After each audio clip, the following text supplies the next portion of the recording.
My coffee mug slips from my fingers and shatters against the kitchen tile, sending ceramic shards skittering across the floor.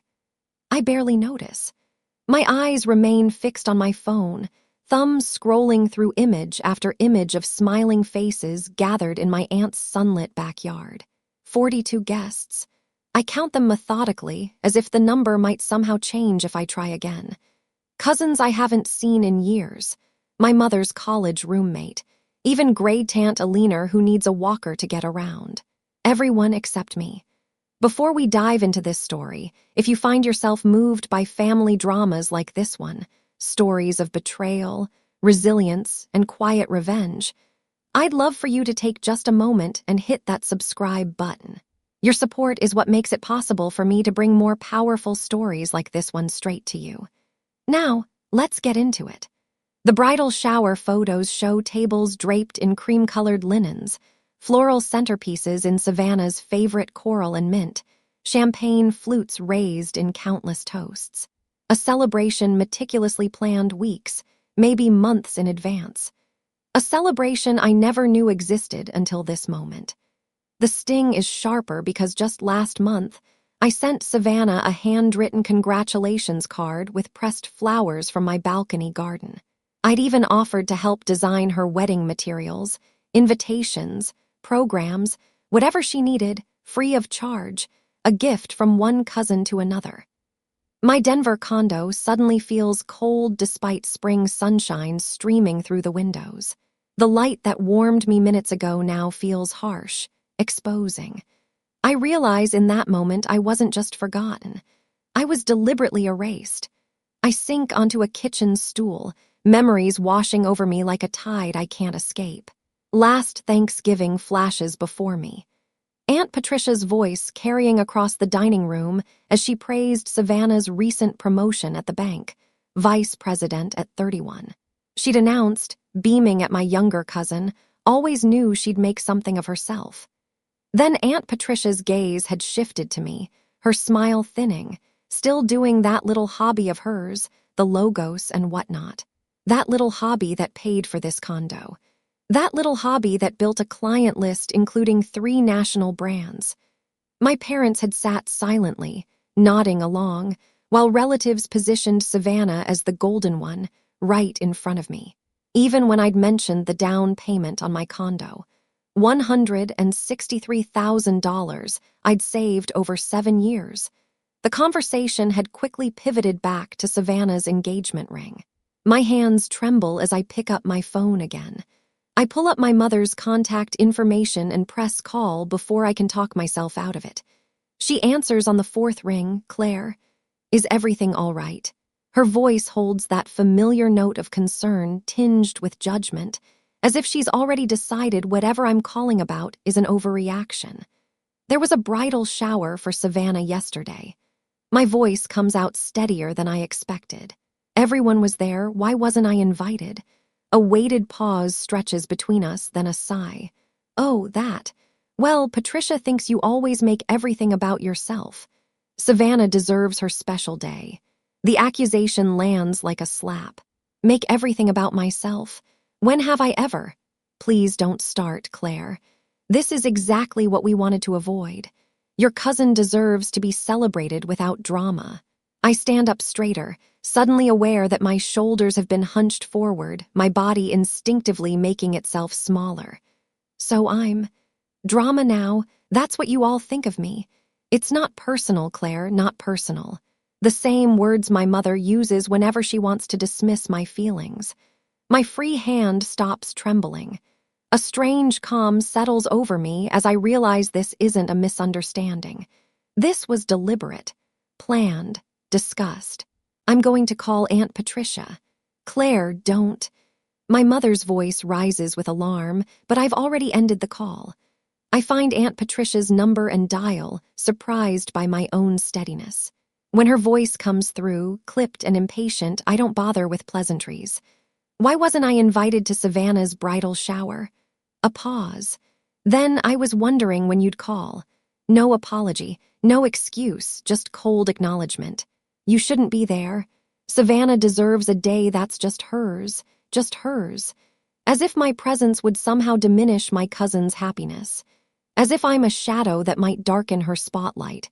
I'm her cousin, her only cousin. The words feel hollow even as I say them. Blood relation clearly means nothing. Listen, Claire. Aunt Patricia's voice hardens. We've all discussed this.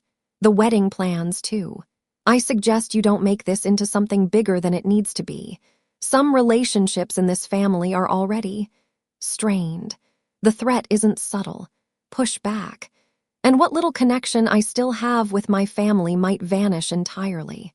I stand at my kitchen window, staring at the city spread out below, and suddenly understand with perfect clarity. My family values appearances over genuine connection. They always have. I hang up without saying goodbye, the silence in my apartment no longer oppressive, but clarifying. A cardinal lands on my balcony railing, its bright red feathers vivid against the gray spring sky. It watches me for a moment before flying away, and I find myself wondering what it might be like to be that free. Later that day, my phone pings with a notification while I'm sketching logo concepts for a new client. I almost ignore it. Deadlines wait for no one, but habit makes me glance at the screen. A group message from Aunt Patricia. Remember to bring Savannah's wedding flowers on Sunday. Good thing we didn't invite Claire. Less drama. My pencil stops mid-stroke. The room tilts slightly as I lean against the kitchen counter, my breathing shallow, the phone screen blurring before my eyes. I blink hard, reading it again. This wasn't an oversight, not a simple mistake. A coordinated family exclusion. I take a screenshot before the message disappears with a soft, whoosh sound. Deleted, but not before I captured the evidence. The notification shows Savannah, Aunt Patricia, and my mother all in the group. My mother, of course. The next morning, I drive to my parents' suburban home, the screenshot burning a hole in my pocket like a loaded gun. Mom answers the door in her gardening clothes, dirt smudged across one cheek. Claire. What a surprise. I was just about to make some tea. I follow her into the living room where she sits in her favorite armchair, settling into it with the comfortable ease of someone who feels secure in their position. I remain standing, suddenly aware of the family photos arranged on the mantel. Savannah's centered in most of them, my face half hidden in shadows or caught mid-blink. I got an interesting message yesterday. I say, pulling out my phone, accidentally sent to me. But her face changes when I show her the screenshot, not surprise, but resignation. She doesn't even try to deny it. We all agreed it would be easier this way. She says, smoothing invisible wrinkles from her pants. Savannah deserves a beautiful wedding without complications. Complications? The word tastes bitter. You mean me. Now, Claire, don't be dramatic. She sighs, using the tone reserved for when I'm being difficult. Perhaps you should make other plans for that weekend in May. Other plans? I repeat, my voice steady despite the trembling in my hands. While my cousin gets married at the Grand Monarch Hotel. That $108,000 wedding, where every distant relative I barely know is invited except me. Mom's eyebrows lift slightly. How did you know about the venue? Cousin Diane called last week asking about carpooling to the wedding. A small, cruel satisfaction blooms when I see her flinch. She assumed I'd be there. The silence stretches between us like a chasm growing wider by the second. Your father and I think it's better this way, she finally says. The whole family agrees. The whole family has been told what about me exactly? I ask, voice barely above a whisper. She looks away, fiddling with a loose thread on her sleeve. Just that you've always been sensitive about Savannah getting attention. The betrayal lands like a physical blow. Years of holidays where I sat quietly while Savannah was showered with praise. Years of watching my accomplishments dismissed while hers were celebrated with champagne toasts. You're trying to erase me from the family narrative. I say, the realization crystallizing.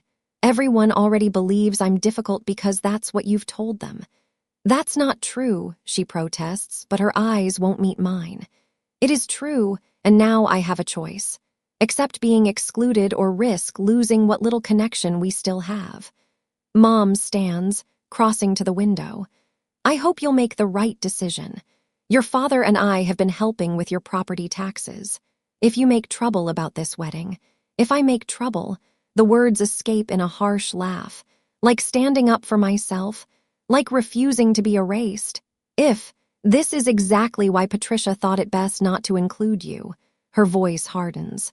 Everything becomes a drama with you.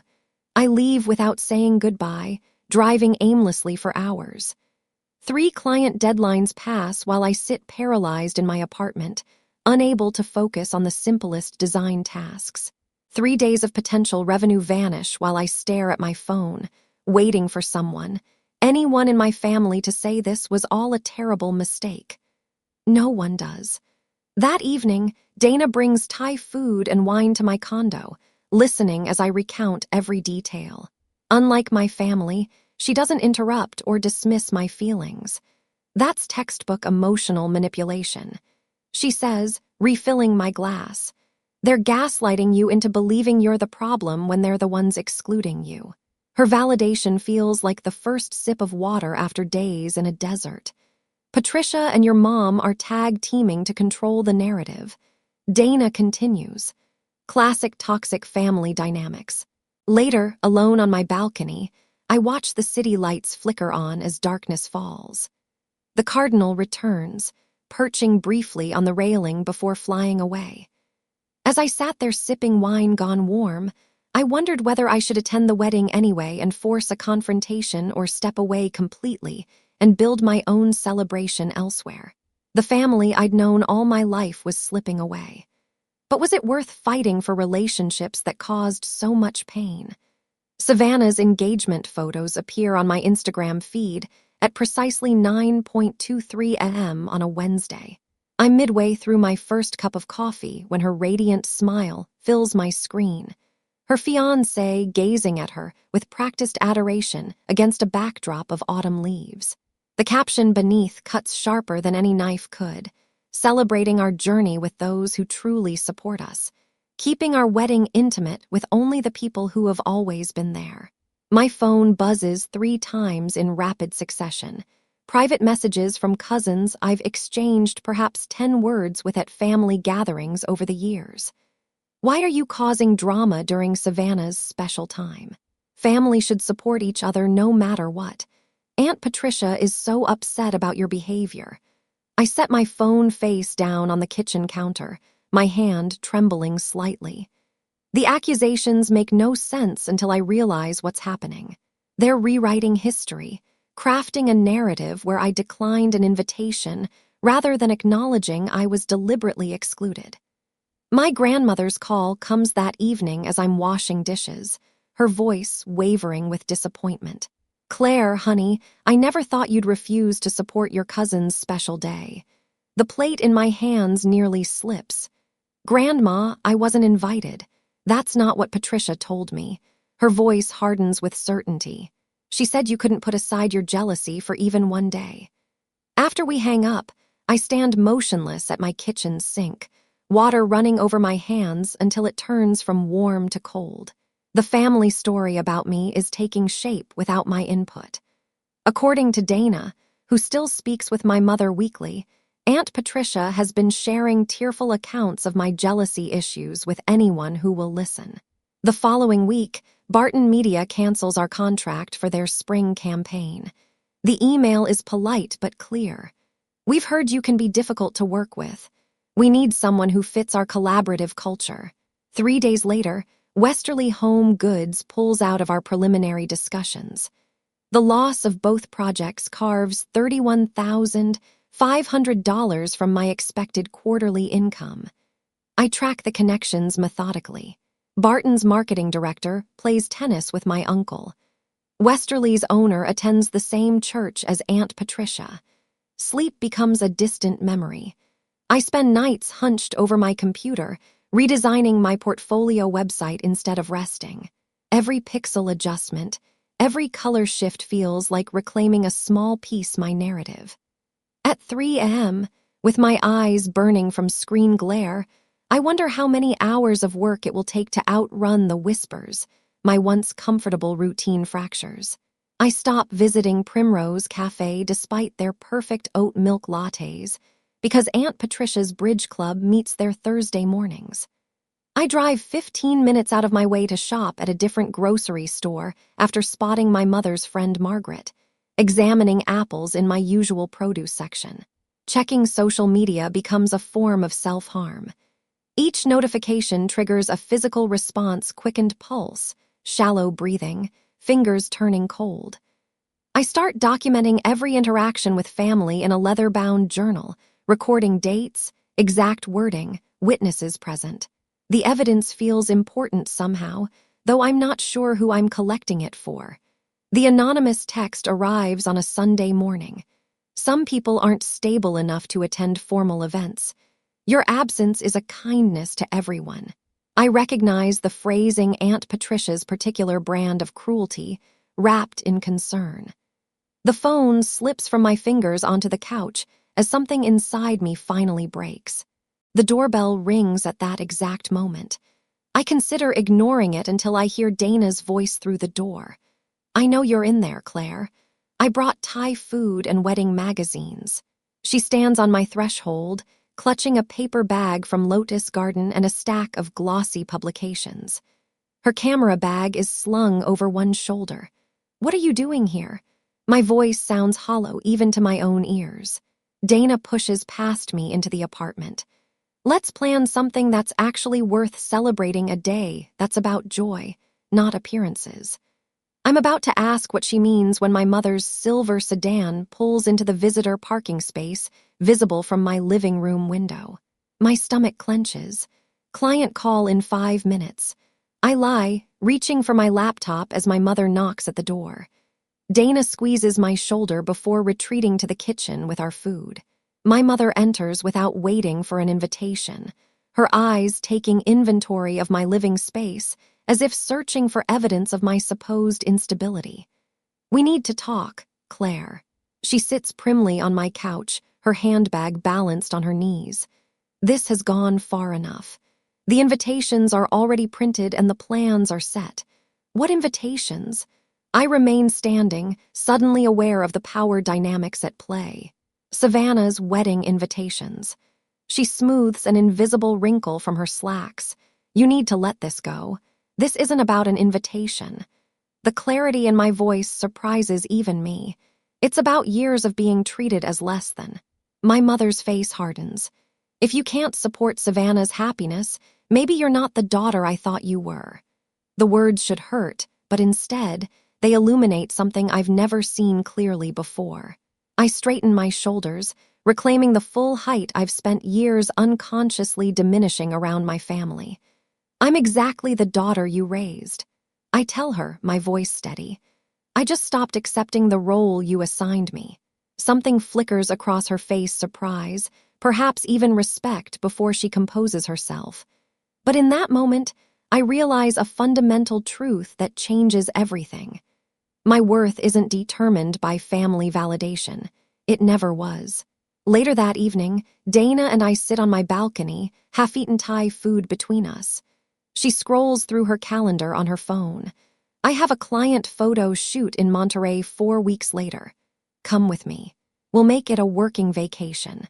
I could use an assistant." The offer brings unexpected tears to my eyes.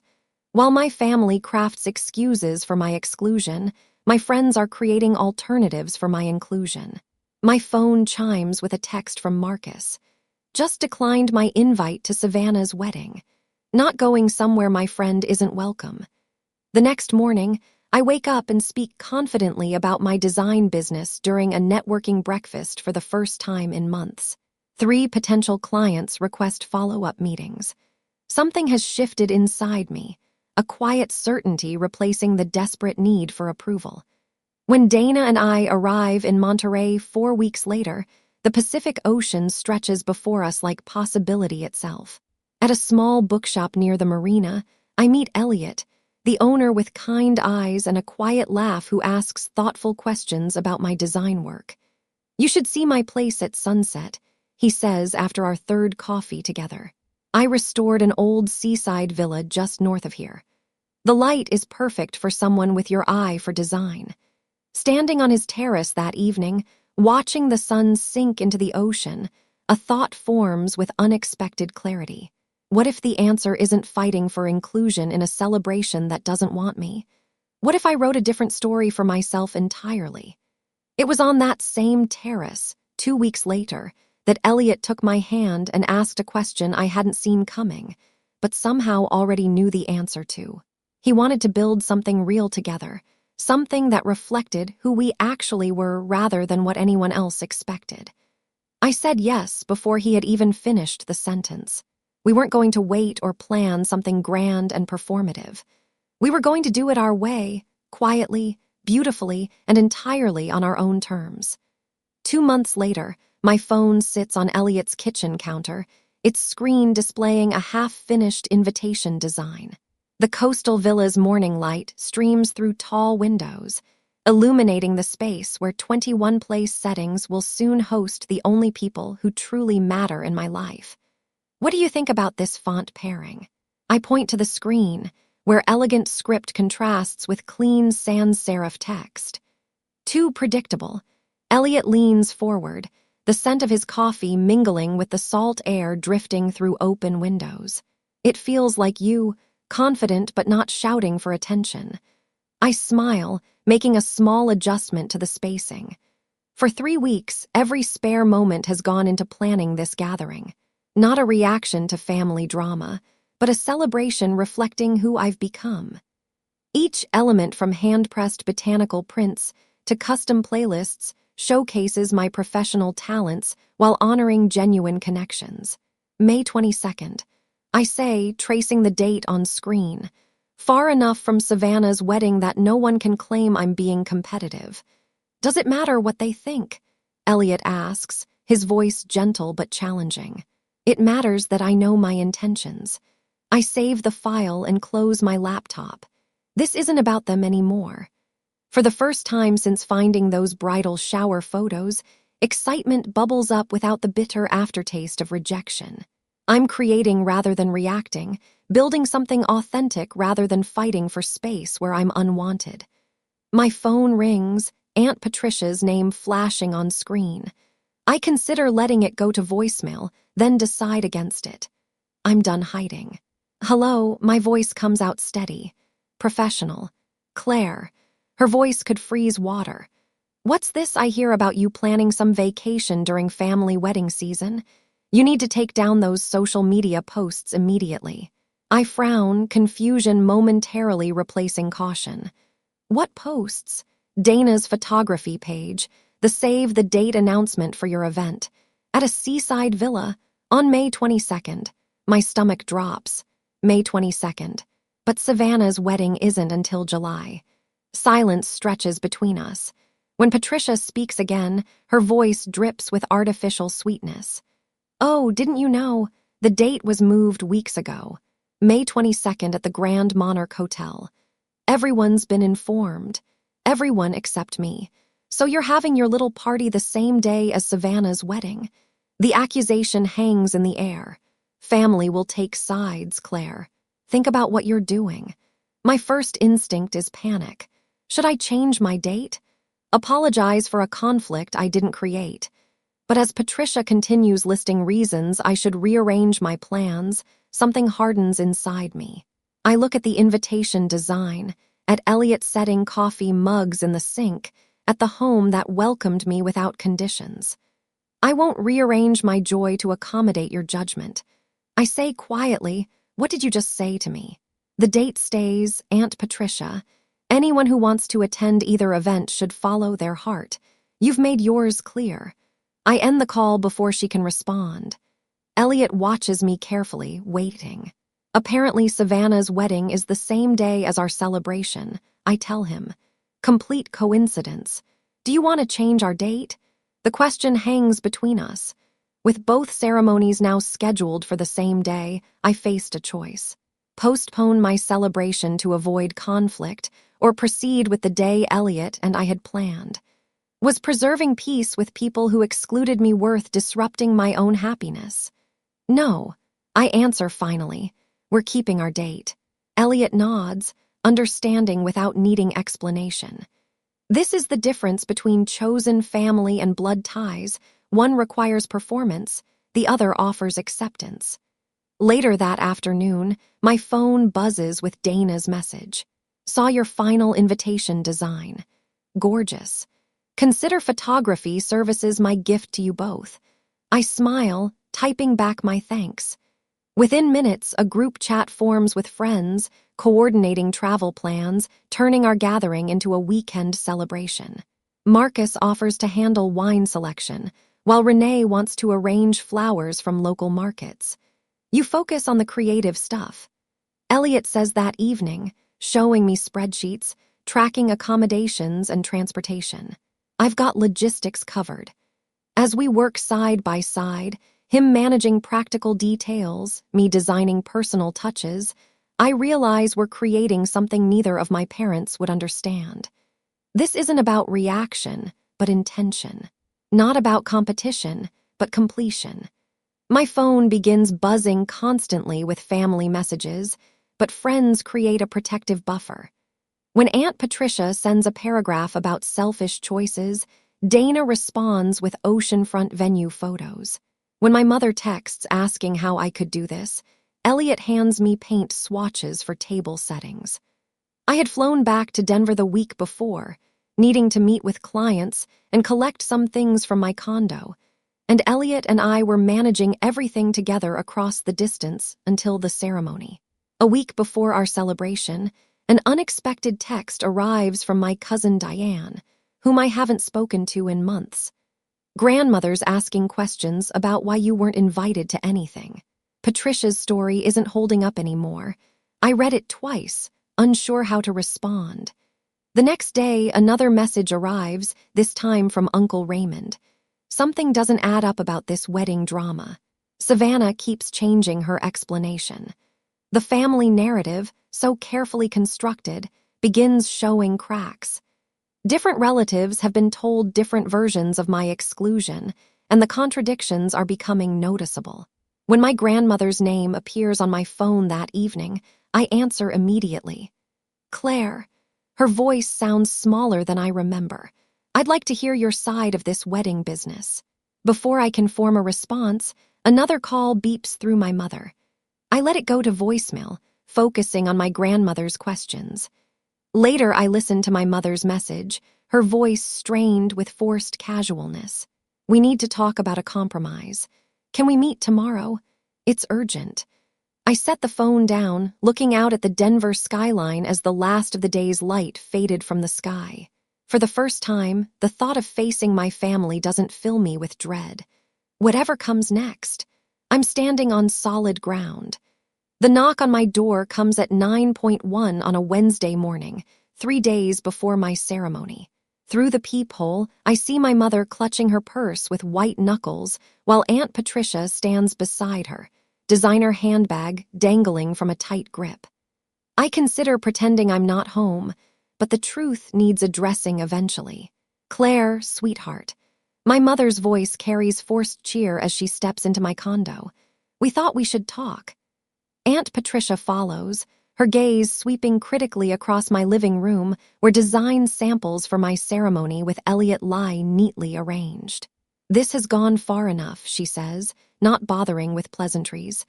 I remain standing while they settle onto my sofa. The power dynamic feels different now. In their presence, I no longer shrink. We'd like to propose a compromise, my mother says, hands fidgeting with her wedding ring. You can attend Savannah's reception, the evening portion only. If her eyes meet Patricia's briefly, you cancel your party. Think about how this looks to everyone, Aunt Patricia adds. 2 events on the same day divides the family, forces people to choose sides. My mother leans forward, voice dropping. Your grandmother is very stressed about this situation. At her age, this kind of family conflict isn't good for her heart. The manipulation is so transparent it almost makes me laugh. Instead, I walk to my drafting table and return with a leather portfolio. I'd like to show you something. I say, opening it to reveal watercolor sketches of an intimate seaside ceremony. This is what Elliot and I have planned. 21 guests, no formal invitations, just people who genuinely care about us. I turn pages slowly, showcasing menus I've hand-lettered, custom-placed settings, flower arrangements in shades of amber and sage. The date was set weeks before I learned about Savannah's wedding. I explain, voice steady. We didn't choose it to compete. We chose it because the villa has perfect sunset lighting for photography. My mother's brow furrows in confusion. But why didn't you tell us? I pull out another folder containing mock-ups of elegantly designed invitations I never sent. I respected your decision to exclude me. I didn't think you'd want to know. She looks genuinely stunned. Claire, we never meant. I'm not asking anyone to choose. I interrupt gently. You made your choice months ago. This celebration isn't about Savannah. I close the portfolio. It isn't even about you. Aunt Patricia stands abruptly, pacing toward the wall where client projects hang alongside ceremony plans. This doesn't change anything, she insists. Playing dress-up won't change that Savannah's wedding is the real event. I feel something snap inside me, not in anger but in clarity. I'm not playing anything, Aunt Patricia. I'm living authentically while you're performing. I gesture toward my portfolio. These designs aren't pretend. They're my profession. The profession you've dismissed as that little hobby for years.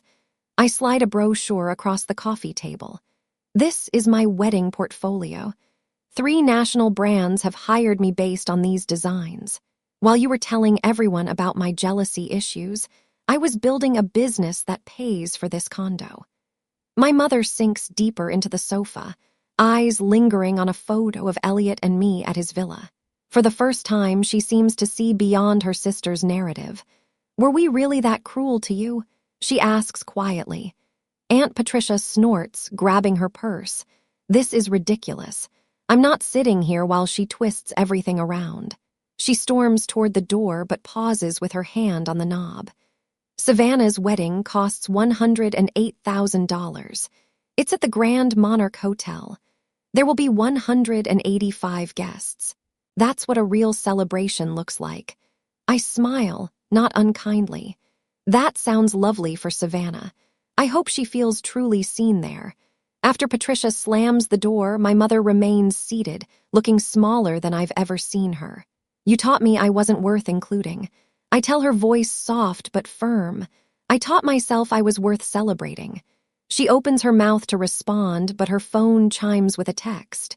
She reads it, face paling slightly. What is it? I ask. Your cousin Barbara is asking if she can come to your ceremony instead of Savannah's. She looks up, bewildered. How does she even know about it? I shrug. People talk. The same way they talked about excluding me. After my mother leaves, promising to think about everything, I water my balcony garden, wondering which ceremony she'll attend. If either. My phone rings just as the sun slips behind downtown buildings. Claire, Elliot's voice sounds excited. You won't believe this. That wedding blog I told you about, Elegant Occasions, they want to feature our ceremony. They love the idea of an intimate designer's wedding that focuses on authenticity over extravagance. I lean against the railing, watching a cardinal land nearby the same vibrant red as the one I'd seen the day I discovered the bridal shower photos. The story was shifting in ways I never anticipated. I whisper, more to myself than to Elliot. For the first time since this all began, I feel neither sad nor angry, just free. 7 weeks after our ceremony, I nearly drop my phone when Elliot shows me the statistics. 94,000 likes on our wedding photo. The number seems impossible, yet there it is on the screen, along with hundreds of comments praising our authentic celebration of love. Look at this one, Elliot says, pointing to a comment from a popular design blogger. Claire's attention to meaningful details rather than empty extravagance redefines what a modern ceremony can be. I laugh softly, remembering all the family gatherings where I sat silently, while relatives fawned over Savannah's conventional choices. Now strangers are celebrating my vision, while my family's grand hotel wedding has faded into the background of social media memory. My design business calendar now bulges with appointments. 3 major brands have reached out since the wedding feature went viral, tripling my client base overnight. Yesterday, an editor from Southern Wedding quarterly emailed about featuring our ceremony, specifically requesting an interview about my design work. The irony? I tell Elliot as we sit on our balcony watching the sun melt into the Pacific horizon. They excluded me to keep me from stealing focus. And now, the doorbell interrupts my thought. A courier delivers a cream-colored envelope with Aunt Patricia's distinctive handwriting. Inside, a terse letter demands I decline the magazine feature, out of respect for Savannah's privacy during this difficult time. My hands should be shaking. 7 weeks ago, they would have been. Instead, a calm clarity washes over me as I tuck the letter back into its envelope. "What will you do?" Elliot asks, his voice gentle. I walk to my desk and pull out a copy of the magazine that featured my design portfolio last month. I slip it into a mailing envelope with a note I've composed without hesitation. I'm not competing with Savannah. I'm completing my own story. No anxiety floods my system as I seal the envelope. No desperate need for approval tightens my chest. The transformation still surprises me how completely I've stopped seeking validation from people determined to withhold it. 2 days later, Dana calls with news that sends me spinning through our apartment. "The showcase is confirmed," she announces. 36 designers, and you're the headliner. My friends have organized a curated design showcase at a restored estate near Asheville, featuring artists who have reimagined traditional approaches. The event emphasizes authentic connection over manufactured perfection, substance over performance. At the opening reception, Dana raises her glass to writing ourselves into stories worthy of our lives. She toasts, and the room erupts in applause. I stand among people who celebrate rather than diminish my vision, and the contrast to family gatherings couldn't be starker. The following month, Elliot and I move into a modest apartment overlooking downtown. The space is smaller than my condo, but filled with light and possibilities.